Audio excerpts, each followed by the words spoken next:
Hundreds of thousands of years ago, this whole area was grassland. Then, forces of nature destroyed the grass in some parts. Water and ice cut into the surface of the earth, splitting open some of its oldest rocks. Nature beat at the rocks, wearing them away. The result is one of the strangest sights, a place of otherworldly beauty. Altogether, the Badlands cover more than 15,000 square kilometers. About 10% is part of the national park. The area is a study in extremes. Temperatures in the summer have been as high as 46 degrees Celsius. In the winter, they have dropped to as low as 41 degrees below zero. Life in the Badlands is difficult. Its name comes from the Lakota Native Americans. They called the area Makosika, or Land Bad, because of the extreme temperatures and harsh landscape.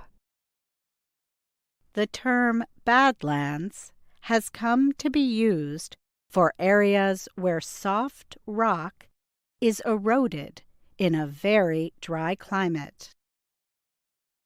Looking at a rock wall in the Badlands is like looking back through time. The layers and colors in the Badlands' strange formations were formed over millions of years. The long history of the Badlands began some 65 million years ago, around the time the dinosaurs died out.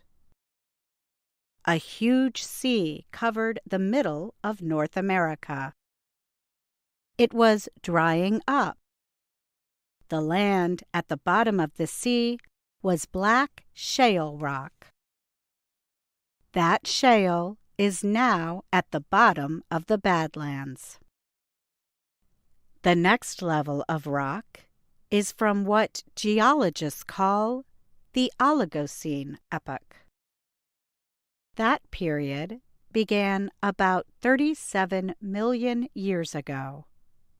At that time, the Badlands area was warm and wet. A jungle grew there. A large number of warm-blooded animals lived in the jungle. Some of these animals were buried in the mud left behind by floods. Over millions of years, their bodies turned to rock. These fossil remains are a record in stone of what ancient animals looked like. The Badlands holds the world's richest collection of fossils from the Oligocene epoch. The area contains fossils from rhinos, horses, and huge cats.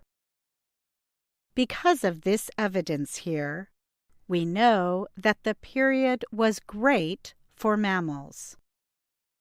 Their total population worldwide increased greatly, and they grew in body size to take over the land left by the dinosaurs.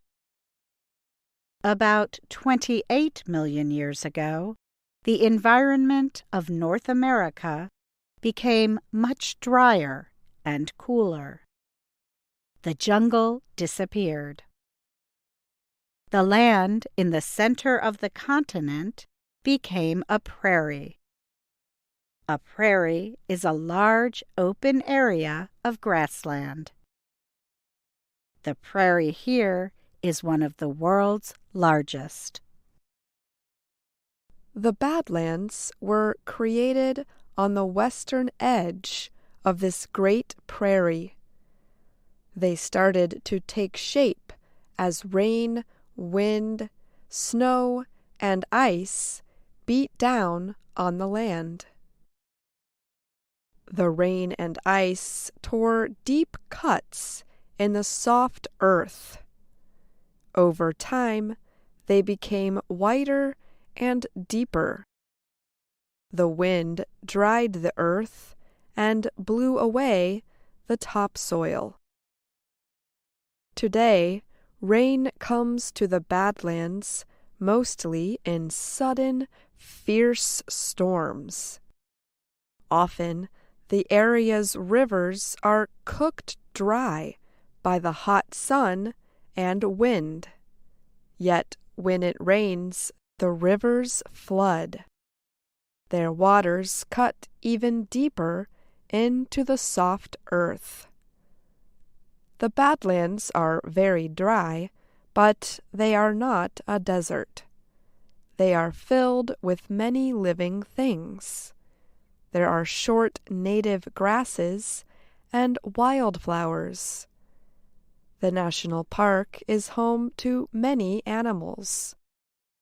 Bison, bighorn sheep, and prairie dogs live here. Prairie dogs are small animals that dig tunnels in the earth and live underground. Every living thing in the Badlands must be able to survive the extreme conditions. That includes the humans who have called the area home. Several hundred years ago, the Sioux tribe of Native Americans lived all around the Badlands. At the time, the Badlands were rich with animals. There were wolves and bears, bighorn sheep, and deer. The most important animal to the Sioux, however, was the bison. They look like huge, hairy, wild cattle. The Sioux way of life was completely organized around hunting bison. They used every part of the animal. They ate the meat. They made clothing and tents from its fur and skins. They used the bones as tools. They even boiled the feet to make a sticky substance to hold things together. White settlers who came west also hunted bison. In fact, they hunted bison until very few remained. They also planted crops where the bison had once fed. In time, the Sioux way of life on the Great Plains came to an end. The settlers and the federal government did not respect Native American cultures. The government expected the Sioux Indians to learn to farm.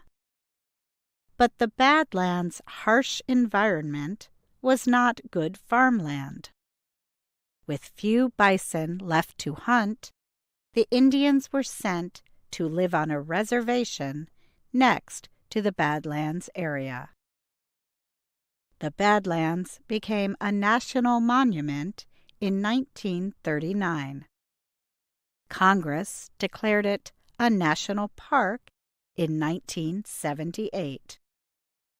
More than 1 million people visit Badlands National Park each year. The park is now a protected area for bison. The National Park Service moved bison back into the Badlands. The animals are doing well. So are the bighorn sheep, foxes, coyotes, golden eagles, and prairie dogs. Most of the wild animals must be watched from a distance, especially the bison. The Park Service says a full-grown bison can weigh as much as a small car. It can run faster than a horse. And it can become angry and dangerous easily. Today, of course, the history of the Badlands